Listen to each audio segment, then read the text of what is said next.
Hello guys, कैसे हो आप? तो पिछली वीडियो में हमने बात करी थी कि एक आर्म रेसलिंग का प्रोग्राम ट्रेनिंग अपनी कैसे प्रोग्राम को बनाना होता है, कैसे चीज़ों को प्लान करना होता है।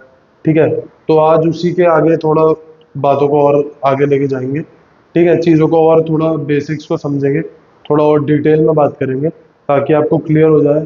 ठीक है, आप बेसिक जो आर्म रेसलिंग के पीछे एक बेसिक साइंस है ना, उसको समझ जाओ। और आप एक अगर बिगिनर हो या एक इंटरमीडिएट लेवल पे हो, अभी आपने आर्म रेसलिंग स्टार्ट ही करा है, तो आपको इधर उधर भागना ना पड़े, जो बेसिक साइंस है आपको उतनी समझ आ जाए, आप किसी पे ज़्यादा डिपेंडेंट ना रहो। ठीक है, तो ये पर्पस है वीडियो बनाने का। ठीक है, तो कोशिश करूंगा चीज़ों को जितना जितना सरल भाषा में मैं समझा सकूं, ट्राई करूंगा। और होप आपको चीज़ें समझ आएंगी। ठीक है, तो स्टार्ट करते हैं भाई। तो बात ऐसी है भाई कि मैं पहले एक एग्जांपल देता हूँ बॉडी बिल्डिंग का। बॉडी बिल्डिंग क्या है? बॉडी बिल्डिंग एक स्पोर्ट ऐसा है कि हम जिम में जा रहे हैं, हम ट्रेन कर रहे हैं, तो जो चीज़ हमारी ट्रेन हो रही है वो है हमारी मसल्स। ठीक है, मैं ये मान के चल रहा हूँ आपको इतना समझ आता होगा कि क्या मसल है, बेसिक मैक्रोज माइक्रोज। ठीक है, तो हम जब लोड जो ले रही है हमारी बॉडी बिल्डिंग कर रहे हैं, तो हमारी वो जो चीज़ ट्रेन हो रही है वो हमारी मसल्स है। मसल्स का बिल्डिंग ब्लॉक क्या है? मसल का बिल्डिंग ब्लॉक है प्रोटीन। ठीक है, मेजर जो रोल है वो प्रोटीन का है, बाकी मैक्रोज का रोल है। ठीक है, फैट्स चाहिए आपको, कार्ब्स चाहिए, लेकिन बिल्डिंग ब्लॉक क्या है आपका? है प्रोटीन। ठीक है, तो उसी प्रकार हम बात करते हैं आर्म रेसलिंग की। तो जब मैं आर्म रेसलिंग कर रहा हूँ, जब मैं ट्रेनिंग कर रहा हूँ, या मैं टेबल पे खड़ा हूँ, या मैं एक टेबल टाइम कर रहा हूँ, ठीक है, या मैं आर्म रेसलिंग की ट्रेनिंग कर रहा हूँ, कोई भी प्लेइंग स्टाइल हो वो मेरा, बट मेरे को, मैं मानता हूँ मेरे को अपना गेम पता है, मैं ट्रेनिंग करता हूँ आज और मैंने आर्म रेसलिंग स्टार्ट करी है। ठीक है, तो उसके बाद बात करते हैं कि चीज़ जो है हमारी, जो मेन जो चीज़ लोड ले रही है वो है हमारे टेंडन्स, वो है हमारे लिगामेंट्स, वो हमारे जॉइंट्स, हमारी बोन्स। अब ये होते क्या है भाई? टेंडन्स हमारे ये क्या है? हमारी बेसिकली कनेक्टिव टिश्यूज है। कनेक्टिव टिश्यू जो हमारी बोन्स को और हमारे मसल्स को कनेक्ट कर रहे हैं, वो होते हैं हमारे टेंडन्स। बोन को आपस में कनेक्ट कर रहे हैं, वो लिगामेंट्स है। ठीक है, ये हमारे जॉइंट्स है। ठीक है, और ये चीज़ है जो जब हम ट्रेनिंग कर रहे हैं, हम खेल रहे हैं, तो लोड क्या ले रहे हैं हम? देखो, लोगों को लगता है कि मसल का बहुत बड़ा रोल है। मसल एक बाय प्रोडक्ट आपकी ट्रेन हो रही है।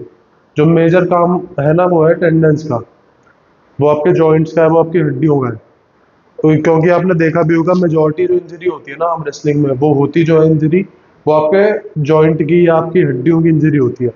ठीक है, मसल की बहुत ही रेयरली इंजरी होगी, क्योंकि मेजर चीज जो तगड़ी हो रही है ना, वो हो रही है आपके टेंडेंस। तो आपको समझना है कि जो चीज लोड ले रही है वो हमारे टेंडेंस है, उसकी साइंस क्या है, वो चीज कैसे ग्रो करती है, क्या चाहिए उसके लिए। ठीक है, उसकी रिकवरी कैसे होती है। ठीक है, कितना फ्रिक्वेंटली उसको ट्रेन करना होता है। तो बेसिकली क्या है ना, आप लोगों को लगता है कि मतलब अगर टेंडेंस की बात करें या जॉइंट लिगामेंट इन सब की बात करें, तो इनका बिल्डिंग ब्लॉक क्या है? मेजोरिटी हमारे टेंडेंस ये बने होते हैं कोलाजन के। कोलाजन जो भी बोलते हैं, कोलाजन। ठीक है, मेजोरिटी का मतलब है कि 2/3 से 3/4 मान लो आप कि 70 से 75% मेजोरिटी ये जो है इनका बिल्डिंग ब्लॉक है कोलाजन, आपके टेंडेंस का। और कोलाजन एक ऐसी चीज है, वो वेजिटेरियन डाइट में नहीं मिलती। तो आप ये चीज सोच लेना, अगर आप इस गेम में घुस रहे हो, कि आपके लिए कितना मुश्किल हो जाएगा वेजिटेरियन रहते हो, क्योंकि भाई आपका गेम की डिमांड ही ऐसी है। कोलाजन जो बिल्डिंग ब्लॉक है टेंडेंस का, वो आते ही नॉन वेजिटेरियन सोर्सेज से है। ठीक है, तो ये गेम की डिमांड है। अब आप ये कैसे करोगे? आपको समझना है प्रोटीन जो है ना, अगर 2/3 एक टेंडन कोलाजन का बना हुआ है, तो 1/3 का भी बहुत छोटा पोर्शन है प्रोटीन। तो आपको ये चीज समझनी है कि आप अपनी डाइट में क्या चीज डाल रहे हो। ठीक है, आपकी प्रोटीन इंटेक उसी हिसाब से होनी चाहिए। आपको मसल्स नहीं बढ़ा, आप मसल नहीं ग्रो कर रहे। अगर आप मसल ग्रो कर रहे होते तो आपको अच्छा प्रोटीन रखना है। ठीक है, प्रोटीन होगा आपकी डाइट में, होना चाहिए, वो बात अलग है, बट कितना आपको करना है मैनेज। आप कोलाजन एज ए सप्लीमेंटेशन लो। ठीक है, आप कोलाजन अपनी डाइट के थ्रू लो, वो आप देखो, बट मैं आपको ये समझा रहा हूँ कि जो बिल्डिंग ब्लॉक है ना, आप जो चीज़ ग्रो करना चाह रहे हो, और वो है आपके टेंडेंस और वो ग्रो कैसे होंगे?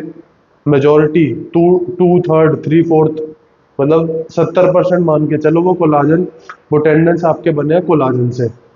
आपकी डाइट में होना चाहिए कोलाजन। वो आप कैसे करोगे, मैनेज करोगे, वो आप देखो। मैंने आपको बेसिक चीज समझा दी। दूसरी चीज एक आती है आपकी रिकवरी। तो बात करते हैं अब टेंडेंस की। अगर हम बात करें रिकवरी की, तो रिकवरी कैसा है भाई? रिकवरी का ऐसा है कि बेसिकली क्या है, हड्डियां है अंदर, उसके ऊपर है मसल। ये चीज़ है, हड्डियां, टेंडन्स, लिगामेंट्स, ये चीज़ है बहुत अंदर। ठीक है, इसके ऊपर है मसल्स। तो बेसिकली क्या होता क्या है, मसल्स की जो हमारी रिकवरी है अच्छी, क्योंकि वहाँ है ब्लड फ्लो बेहतर कंपैरेटिवली। टेंडेंस में ब्लड फ्लो है कम। ठीक है, कंपैरेटिवली कंपैरेटिवली बात करें तो टेंडेंस का जो ब्लड फ्लो है वो मसल से आएगा बहुत स्लो। तो क्या होता क्या है कि हमारी अगर मसल्स 48 घंटे में हो जाती है रिकवर, वही टेंडेंस को, भाई मैंने जितने भी आर्टिकल पढ़े, जितने भी आर्टिकल्स मैंने पढ़े हैं वहाँ पे मिनिमम जो टाइम बोला गया है, कहीं 72 घंटे है, कहीं 48 से 72 घंटे है। तो मिनिमम जो टाइम है टेंडेंस की रिकवरी का, वो हम मान के चलते हैं 3 दिन का, 72 घंटे का। ठीक है, तो अगर जैसे मसल हो रही है हमारी 2 दिन में रिकवर, तो मिनिमम मिनिमम टू मिनिमम मान के चलते हैं कि टेंडेंस को रिकवरी के लिए चाहिए 3 दिन। इसमें कंडीशन क्या है, मेरी डाइट ऑन पॉइंट है, मेरी जो सप्लीमेंटेशन अगर मैं लेता हूँ, न्यूट्रिशन जो भी चाहिए ऑन पॉइंट है। ठीक है, मेरी स्लीप बिल्कुल बेहतर है, और जो चीज़ मेरे टेंडेंस को रिकवरी के लिए चाहिए वो मैं एडिक्वेट अमाउंट में अपनी बॉडी में डाल रहा हूँ, वो कोलाजन है जो भी है। ठीक है, उसके बाद मैं 3 दिन के बाद मैं कह सकता हूँ कि मेरी टेंडेंस रिकवर हो चुके हैं। चौथे दिन मैं जाके अब उसी तगड़ी फ्रिक्वेंसी से, अब ट्रेनिंग, तगड़ी इंटेंसिटी से ट्रेनिंग करने के लिए अब तैयार हूँ। अब ये है आइडियल सिचुएशन या आइडियल स्टेट अगर हम मान के चले। अब आपको देखना है कि भाई आपकी डाइट कैसी रहती है उन 3 दिनों में, आप अपने हाथ को कितना रेस्ट दे रहे हो। अब भाई आपने ट्रेनिंग करी है मंडे को, उसके बाद ये बात ध्यान रखना कि आप बेंच प्रेस वगैरह ये चीज़ आपकी सफ़र करेंगी। तो आप उस हिसाब से अपनी ट्रेनिंग का प्रोग्राम बना लेना कि बाकी 3 दिन अब मैं वही ट्रेन करूँ कि मेरे टेंडन ज़्यादा फटीग ना हो। मतलब टेंडेंस आपकी पहले ही फटीग है, आपने ट्रेनिंग करी है, उसके बाद आप दोबारा अगर उस पर लोड दो, तो आपको भाई आपकी रिकवरी उसी हिसाब से और स्लो होती चली जाएगी। तो ये चीज़ आपको अपने आप देखनी है। ठीक है, एक आइडियल कंडीशन मैंने बता दी है कि 3 दिन लगते हैं टेंडेंस को, आपके जॉइंट्स को रिकवर होने में प्रॉपरली, मतलब अच्छे से रिकवर हो जाए। और ज़्यादा भी लग सकते हैं, डिपेंड करता है कि आप उसको कैसी, अपनी रिकवरी में आप क्या क्या चीज़ें प्रोवाइड कर रहे हो। ये आइडियल स्टेट होती है, बट आपको सबको ही पता है कि आप कैसी जगह रह रहे हो, हवा पानी कैसा है आपका, आपका न्यूट्रिशन कैसा है, आपकी स्लीप कैसी है, ये आपको पता होगा। तो आप अपनी चीज़ों के साथ ऑनेस्ट रहना, उस हिसाब से अपनी ट्रेनिंग को आप उस हिसाब से प्रोग्राम कर देना। ठीक है, तो क्या ये चीज़ें मैनिपुलेट हो सकती हैं? बिल्कुल हो सकती हैं भाई। मैनिपुलेट का मतलब है कि अगर एक बिगिनर है, मैं आज मंडे को आर्म रेसलिंग की ट्रेनिंग कर रहा हूँ, मैं टेबल टाइम कर रहा हूँ, उसके बाद 3 दिन का गैप लेता हूँ, ट्यूसडे, वेडनेसडे, थर्सडे, उसके बाद मैं फ्राइडे को तैयार हूँ ट्रेनिंग करने के लिए। तो हफ्ते में मैं 2 दिन ही ट्रेन कर पा रहा हूँ। बट जैसे लोग बोलते हैं, बड़े जो प्रोफेशनल है, over a period of time क्या होता है, आपकी स्ट्रेंथ धीरे धीरे धीरे बढ़ती रहती है। आप धीरे धीरे आपकी जो फ्रिक्वेंसी है ट्रेनिंग की आप बढ़ा सकते हो, वो आपको धीरे धीरे समझ आ जाएगा। धीरे धीरे जब आपकी बेसिक जो है स्ट्रेंथ, ओवरऑल स्ट्रेंथ बढ़ती जाएगी, तो आप हफ्ते में 3 दिन, 4 दिन, मतलब 3 दिन तो आप कर सकते हो train, but after a period of time. But अगर आप बिगिनर हो तो मैं एडवाइस करूंगा बिल्कुल आराम से चलो। हफ्ते में 2 दिन ट्रेन करना मोर देन इनफ होता है। उसमें आप टेबल टाइम को बिल्कुल अच्छे, एक पोर्शन जो है उसका टेबल टाइम के लिए बचा के रखना, अपनी एनर्जी, अपने अटेंडेंस को, क्योंकि टेबल टाइम बहुत इंपॉर्टेंट रोल प्ले करता है आर्म रेसलिंग में। तो अगर हम हफ्ते में 2 दिन भी लगा के चलें तो बहुत ट्रेनिंग के आपके बहुत सेशन बन जाएंगे साल भर में। और धीरे धीरे धीरे चीज़ें क्या ऐसे हो जाती है कि धीरे धीरे फ्रिक्वेंसी बढ़ने लगेगी आपकी, आपको समझ आ जाएगा। धीरे धीरे आप समझने लगोगे अपने बॉडी को, अपने जॉइंट्स को। प्रॉब्लम क्या हो जाती है कि ना कि एक बात ध्यान रखना कि टेंडेंस का क्या है, वहाँ पे ब्लड सप्लाई है कम कंपैरेटिवली मसल से। तो अब थोड़ी देर में आपने ट्रेनिंग करी, जैसे मैंने आज ट्रेनिंग करी, मसल का क्या है, मसल में रहती है सोरनेस। तो आपको समझ आता है यार 2 दिन तक कि यार बड़ी मसल्स में दर्द हो रहा है, मैंने चेस्ट मारी है, ठीक है। बट टेंडेंस के साथ ऐसा नहीं है।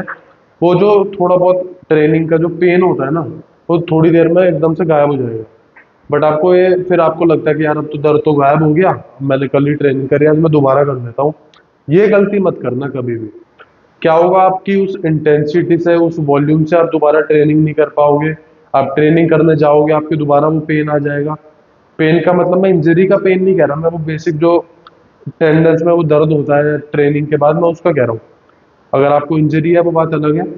बट अगर आपको आपकी ट्रेनिंग हुई है, उसके बाद आपको लग रहा है कि यार अब तो बहुत जल्दी वो पेन चले जाता है, आपको महसूस होता नहीं है, आप उठ के दोबारा चले जाओ ट्रेनिंग करने 1-2 दिन बाद, तो ये गलती मत करना। इससे आपके बहुत ज़्यादा ट्रेनिंग सेशन बर्बाद होंगे। आप आधी अधूरी ट्रेनिंग करोगे, ना उस इंटेंसिटी से ट्रेनिंग कर पाओगे। तो ये आपको समझना है कि वहाँ पे ब्लड फ्लो है थोड़ा कम, तो आपको कोई भी ऐसी चीज़ नहीं करनी जो उस ब्लड फ्लो को और कम कर दे, ठीक है। और यही है बेसिक साइंस, मैंने आपको समझा दिया कि न्यूट्रिशन में क्या रखना है, न्यूट्रिशन में कोलाजन का कितना बड़ा रोल होगा, ये आपको समझ जाना है, ठीक है। आप कैसे उसको मैनेज करोगे ये आपको देखना है। 80%, मोर देन 80% आपके जो जॉइंट, आपके टेंडन्स जो भी है, कोलाजन से बने हुए हैं। तो आप अपनी डाइट में कोलाजन को जितना ज़्यादा ऐड करोगे, ठीक है। एक बारी को आप प्रोटीन भूल जाना, बट कोलाजन को मत भूलना, ठीक है। और सप्लीमेंटेशन के थ्रू करो, डाइट के थ्रू करो, वो आपको देखना है, ठीक है। वेजिटेरियन सोर्सेज में क्या होता है, कोलाजन बिल्डर होता है, वो आपकी कोलाजन की प्रोडक्शन बढ़ा देंगे, वेजिटेरियन जो सोर्सेज होते हैं। बट वो कोलाजन नहीं बना सकते।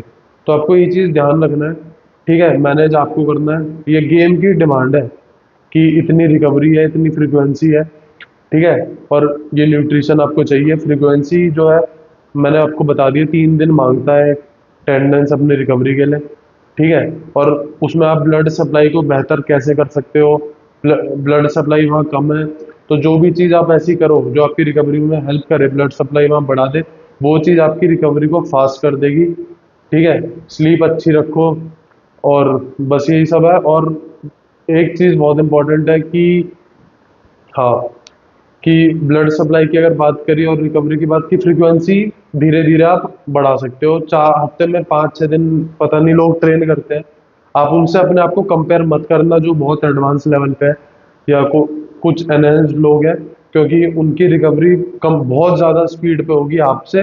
बट आप अगर नेचुरली चल रहे हो तो आपको टाइम लगेगा, ठीक है। ये बात ध्यान रखना, इन सब चीज़ों को दिमाग में रखना अपनी चीज़ों को प्रोग्राम करते हुए, तो ठीक है, कुछ मुश्किल नहीं है। आई होप, ठीक है, वीडियो इतनी ही बात है, बस ख़त्म करते हैं भाई। होप आपको चीज़ें समझ आई होंगी, और अगर कुछ सजेशन हो तो कमेंट कर देना भाई। और और किसी टॉपिक पे और वीडियो चाहिए हो तो प्लीज़ कमेंट कर देना भाई। बाकी लाइक शेयर सब्सक्राइब कर देना, ठीक है।